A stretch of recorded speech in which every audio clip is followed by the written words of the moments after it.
में पार्टी के प्रवक्ता के नाते मैं जवाब दे सकता हूं, लेकिन जो चीज़ हमारे वश में नहीं है वो सवाल आप पूछ रहे हैं। आपको मैं जिम्मेदारी से कहूं कि ये पार्लियामेंट्री बोर्ड बैठेगा, हमारा केंद्रीय नेतृत्व बैठेगा, वो मुख्यमंत्री को तय करेगा। उसके बारे में अभी मेरा कह देना कुछ भी वो जायज नहीं है। चलिए शहनवाज जी, मैं सही है कि सरकार महायुति की बनेगी और लड्डू भी हमारे तरफ रहेंगे, झारखंड के भी लड्डू जरूर हमारी तरफ आएंगे फाइनल नतीजे तक। ठीक है शहनवाज जी, आऊंगी, लेकिन इस बीच अब मेरे साथ अभिज्ञान, यहाँ पे वरिष्ठ पत्रकारों का भी पैनल मेरे साथ मौजूद है। अनंत विजय जी भी मेरे साथ जुड़ चुके हैं। अभिज्ञान, अब मुझे लग रहा है कि कोई बहुत बड़ा उलटफेर, मतलब अब कोई उम्मीद, चाहे प्रियंका चतुर्वेदी कुछ भी दावा करें, कांग्रेस कुछ भी दावा करे, 207 और 69, ये तो मतलब अब बहुत अंतर बड़ा हो गया है। और अब आप समझिए 10:30 लगभग अब छूने जा रहे, 10:20 इलेक्शन और साइकोलॉजिकल एक्सपीरियंस के आधार पर तो मैं कह सकता हूँ कि आपको रिवर्सल चाहिए 30-35% का, जो बहुत मुश्किल होता है। और प्रियंका जी ने बड़ी शालीनता से हर प्रश्न का उत्तर दिया। मैं आपको अब महाराष्ट्र की बड़ी कहानी सुनाता हूँ। वो बड़ी कहानी अब क्या है? इस चुनाव के नतीजों से ये साबित हो गया कि मातोश्री से बाहर निकलकर एक शिवसेना है और उसका नेता है एकनाथ शिंदे। बड़ी बात। Now Eknath Shinde is going to stay in Maharashtra politics. बहुत गौर से मेरी बात को सुनिएगा। Whereas Ajit Pawar will remain the fringe, चाचा पे डिपेंडेंट। मैं कभी नहीं मानता कि शरद पवार और अजीत पवार अलग है। ये जो भी लोग मानते हैं वो उनकी राय सम्मान, मुझे ऐसी कोई गलतफहमी न पहले थी न भी है।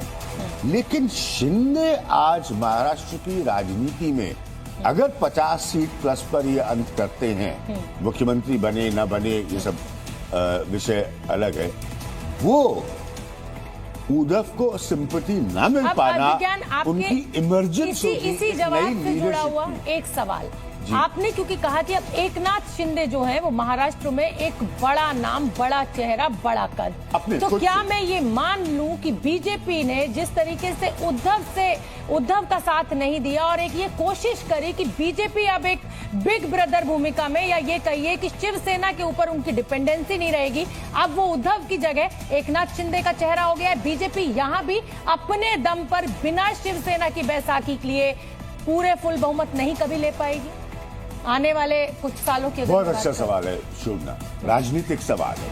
मैंने अपनी आंखों से पहले आंखों के सामने यूपी की सरकार बनती देखी थी। प्रमोद उसने वो अलायंस को कराया था और उसमें शिवसेना सीनियर पार्टनर थी, बीजेपी जूनियर पार्टनर थी और बमुश्किल गोपीनाथ मुंडे का एडजस्टमेंट हुआ था एज अ होम मिनिस्टर। पूरा घटनाक्रम मुझे याद है। अब पूरे 25 सालों में राजनीति वहां की बदल चुकी है। शिवसेना मातोश्री के लिए, मैं मातोश्री जानबूझ के जोड़ रहा हूं ताकि लोगों को क्लैरिटी रहे, शिवसेना उद्धव की बात कर रहा हूं। उनके लिए बड़ा प्रश्न क्या था? बाला साहब ठाकरे की लेगेसी को आगे ले जाके एक्सपैंड करना। शिंदे ने मौका देख के उसको तोड़ दिया। मैं सभी वरिष्ठ पत्रकारों के पास आऊंगी इसी सवाल के साथ। शिंदे का भविष्य, बीजेपी का भविष्य। अब शिंदे गेन कर रहे हैं तो शिंदे बार्गेन भी करेंगे। ये मैं खुल के बस 10 सेकंड के लिए 46-34 झारखंड में बड़ा उलटफेर हो गया है। मतलब यहाँ भी अब तस्वीर जो है वो सेटल होने की तरफ बढ़ रही है। झारखंड में लगभग तस्वीर अब साफ हो गई। भले पॉलिटिकल पार्टी ये कहे कि नहीं अभी ये जल्दबाजी है, लेकिन इलेक्शन कमीशन के साइट में अगर आप जाइएगा तो यहाँ पर भी जो आंकड़े रिफ्लेक्ट कर रहे हैं वो जेएमएम प्लस के हक में झारखंड में जाते हुए यहाँ पर बिल्कुल ठीक है। अक्कू श्रीवास्तव, हमने एकनाथ शिंदे के कद की बात करी। बीजेपी जरूर बड़े भाई की भूमिका में आ गई है, लेकिन अभी भी डिपेंडेंसी उद्धव पर नहीं है, एकनाथ शिंदे पर है। और अनंत विजय, फिर आपके पास भी यही सवाल के साथ। बड़े भाई की लगभग, मैं तो अब शिंदे को बड़े भाई के तौर पर मानूंगा। क्यों? क्योंकि उसका प्रभाव सिर्फ विधानसभा में नहीं होगा, लोकसभा में भी ठीक ठाक है और उनको छेड़ा जाना बहुत नामुमकिन था। दूसरा, वो 81 सीटों पर लड़ा है उनकी पार्टी ने, जिसमें से लगभग 60 सीटों पर वो आगे हैं। यानी कि ये है कि 75% का स्ट्राइक रेट है, तो वो बहुत बड़ा है, जो बीजेपी से भी ज्यादा है इस समय। अगर बीजेपी 144। ठीक है शहनवाज हुसैन, आपने वरिष्ठ पत्रकारों को सुन लिया। अब उद्धव ठाकरे नहीं, एकनाथ शिंदे 75% का स्ट्राइक रेट है।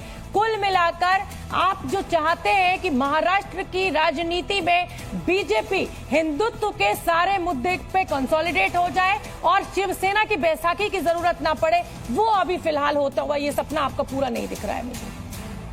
नहीं, कभी हमने बैसाखी नहीं, हमने अपनी ताकत माना है, हमने अपने सहयोगियों को अपनी शक्ति माना है। और जहां तक हिंदुत्व के सवाल पर जिस तरह शिवसेना ने अपने आप को पूरी तरह से एक माइनॉरिटी बेस्ड पॉलिटिक्स शुरू की और जो बीजेपी के विरोध का वोट था जाकर कांग्रेस की राजनीति की, तो उससे तो जो शिव सैनिक थे वो पूरी तरह शिंदे साहब के साथ आ गए और वो तीर कमान के साथ आ गए। उनको लगा कि जो तेवर चाहिए शिव हिंदुत्व का वो उद्धव ठाकरे नहीं दे पा रहे हैं, वो एकनाथ शिंदे ही दे रहे हैं। तो झंडा भी उनका, निशान भी उनका, तेवर भी उनका, विचारधारा भी बाला साहब ठाकरे की उनकी, इसलिए ज़्यादातर लोग चले गए एकनाथ शिंदे जी के साथ, मातृश्री के साथ नहीं गए ज़्यादा लोग, वहाँ पे उद्धव ठाकरे जी के साथ ज़्यादा लोग नहीं गए, क्योंकि वो ऐसे मुद्दे उठा रहे थे जो कांग्रेस की so called. Okay Sanjeev ji, मैं आपके पास आ रहा हूं। आपने महाविकास अघाड़ी में सबसे ज्यादा सीटों पर आपने उम्मीदवार उतारे 101। मैं